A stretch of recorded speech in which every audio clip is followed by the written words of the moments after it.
Good evening once again. I'm Stephanie Rule. As the invasion of Ukraine enters day 38, a potential new flashpoint in the war after a brazen strike inside Russia. Moscow says Ukraine attacked a fuel depot just across the border. It is the first time Russia has reported a Ukrainian airstrike on its territory since the invasion began. Tonight, Ukraine's President Zelensky was asked about that attack. Did you order the attack into Russian soil, the Ukrainian helicopter attack on a Russian military depot across from Kharkiv, across the border in Russia? I'm sorry. I do not discuss any of my orders as Commander-in-Chief, the leader of this state, and there are things which I only share with the military armed forces of Ukraine and when they talk with me. You need to understand that on that territory that you mentioned, you have to know they were placing their shooting systems and firing those missiles themselves. Everybody must know that if we are pressed in a corner on our territory, we will respond the way we can.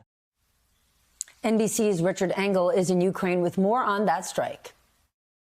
Russian officials say Ukraine took the war to Russia, launching a cross-border attack with 2 combat helicopters. This video appears to show their tracer rounds destroying a fuel depot 20 miles from the Ukrainian border. A senior U.S. defense official tells NBC News that Ukraine was responsible for the daring raid, Ukraine's first of the war. But Ukraine's official response seemed deliberately ambiguous, with defense officials saying they couldn't confirm or deny involvement. The Kremlin tonight criticizing the strike on the Russian facility, saying it could harm ongoing peace talks. But the attack pales in comparison to what Russia has done just 45 miles away, across the border in the Ukrainian city of Kharkiv, where Russian artillery and rockets have destroyed hundreds of buildings. And as we saw today, flattened nearby towns. In some areas, not leaving a single home standing. At the hospital in Chehuyiv, Yevgeny, a farm worker, was taking a break with a friend when he heard that dreaded whistle and a Russian bomb exploded next to him.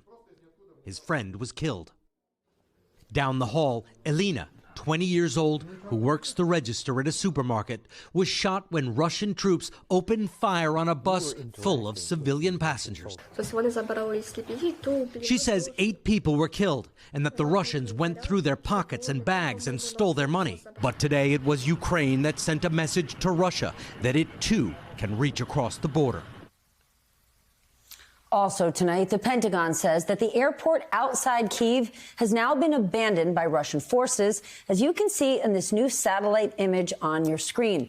Russian control of that airport would have allowed them to fly troops directly into the capital. Meanwhile, European Union leaders appealed to China for help in getting its ally Russia to end the invasion. That plea came during a viral summit in Brussels. China said it would press for peace in its own way and rejected a tougher stance toward Russia.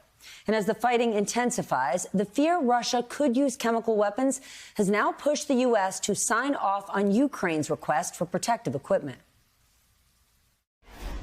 The U.S. government is providing the government of Ukraine with life-saving equipment and supplies that could be deployed in the event of Russia's use of a chemical and biological weapon against Ukraine. We are providing it as we are providing a range of materials and equipment.